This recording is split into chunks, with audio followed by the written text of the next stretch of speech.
Oh, so welcome back to my channel. This is NISHIA Danae. Hey everybody, I'm coming in to do a quick update sit down with you all, and I really want to dedicate this video to Dawn, because if it wasn't for her conversation her and I had, I don't know what I'll be doing this year. First of all, first and foremost, let's get into it. I want y'all to look at something. This is what this video is really about.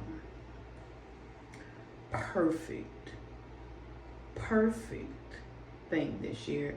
And I want to go in by speaking about what it was like being a young married woman. I'm just jumping right into the video. Y'all, I want to speak on 3 things right off the top of the dome that I did not know before I got married. Number 1, I did not know who I was. I did not know who I was. And so it was easy for me to be in a relationship or marriage and get tossed to and fro, get pulled in different directions. Of course, you know, I was a saved girl, church girl, and there's nothing wrong with being saved and a church girl, but when you tap into religiosity, it is a place where you will stand and you will continue to go through a level of harshness in a relationship or marriage, and you will not move for your life. You will just keep on taking it over and over because you think you're taking some licks to keep on ticking for the word of God and for heaven and for different things like that. Sometimes we have the wrong connotation and idea for what marriage really supposed to be about, and we would take all type of things thinking that this is the way to go. Guilty. I did not know who I was. So if you are in a relationship and they have potentiality for marriage for you, or you want to be married, the first thing I would tell you to do, girl, woman, is to begin to work on your inner self, to begin to allow that to exude. Find out who you really are and why you're even here. What's your purpose on this earth? Because if you do not find those things out and solidify them, once you enter into a relationship and marriage, it's going to go crazy. Sorry, because you're going to always be attached at the hip to what I'm supposed to do for X, Y, and Z. Now, I love to use this analogy when it comes to my children. It says that when you're on a plane and the intercom comes on and they begin to talk about how to prepare yourself for flight, and they say it's a little air mask over your head, they want you to protect yourself before you even put the mask on for the children. So that was one of the analogies that I understood more and more as life went on. In my marriage, I experienced anxiety and literal nervous breakdown to the point where I was almost hospitalized and medicated. They said that I would need a pill to wake up in the morning and a pill to go to bed at night.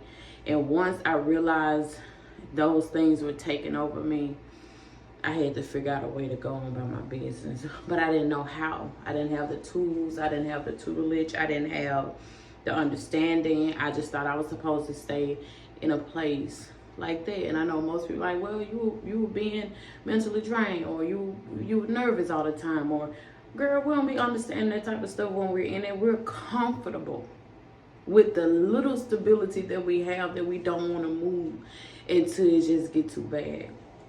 And that's the first thing I would say. Find out who you are. The second thing I would say, you're going to have to really go on a journey of, and this is centered around self, because a lot of time we want to blame everybody when the relationship and the marriage is over. But at the end of the day, it takes 2 to tango. And it takes 2 to walk down that aisle. It takes 2 to say I do, whether we're fully aware or not. So the second thing I had to learn and do is to really call myself back to myself. And what I mean by that is those places where I was just broken up, confused, misunderstood. I had to just call myself back. I had to call me back to me. Like, I want me back. I want me back. And for those of you who don't know, I am a mother of 7 children. Every time you turn around, I was pregnant. I thought that, and also there's something I found out at the end, going into the divorce and filing and stuff like that, that my husband actually believed that us getting pregnant would actually save the marriage. Big no-no. That's a big no-no. A baby will not. And I have 7 to prove it. A baby will not save the marriage. Children will not save the marriage, you guys. It's not going to happen. Call yourself back to you. And once God makes you whole again, it's time to walk that path of really knowing who you really are and what you're going to do. And in that doing, I pray that God will send people in your life, if He even wants you to be married again, or whatever the case is, that will be of healing and a safety net for you. Okay? Marriage is not about competition. Marriage is not about abuse. Marriage is not about hatred. I refuse to compete with anybody's mother. I don't want to do that. I've done that in my marriage. Not me competing, but I've been competed against. Another story for another day. People don't want to talk about their truth. However, when it comes to those things, I would just really just say, focus on you. Whether it's your health, whether it's your wealth, whatever it is, ladies, I'm telling you. And this is something that I was telling my pops the other day, and we were on the phone talking.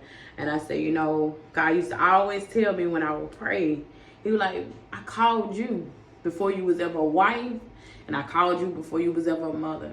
And the thing that I established for you before I even knew that you were going to get married or have children, it still stands to this day.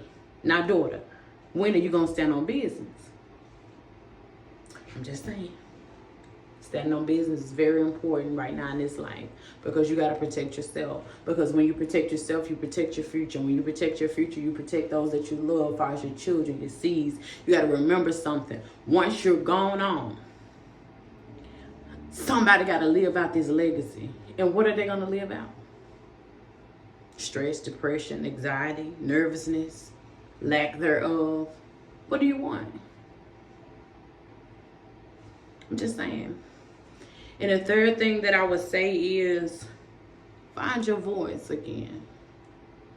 Y'all, it was so many nights that I would rock back and forth that I could not use my voice. And I'm not talking about literally using my voice like I'm speaking now, but like I would have things to talk about. I would have things to say, but I would always have to test the temperature of the room or the atmosphere before I can even share it, because I didn't know what I was coming up against in my marriage. I didn't know.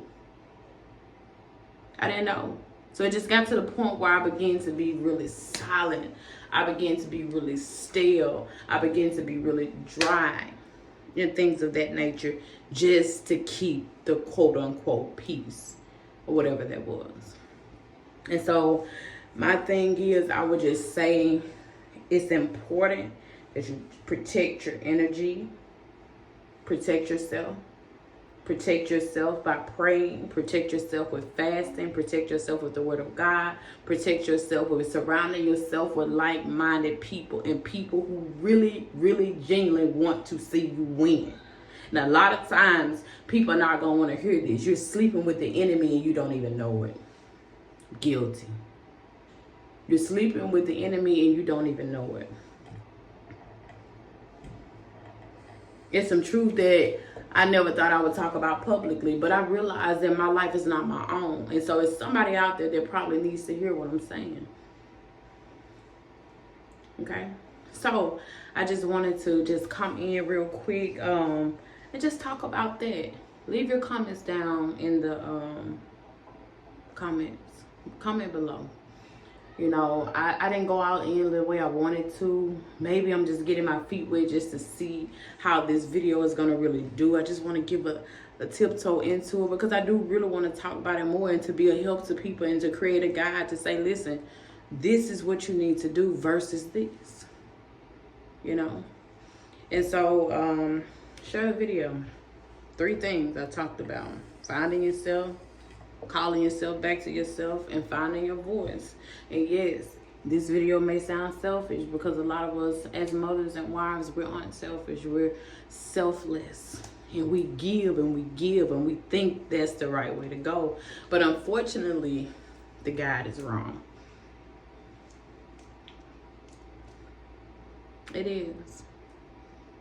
Because how you pouring from a cup that's empty? And on that note, talk to y'all soon.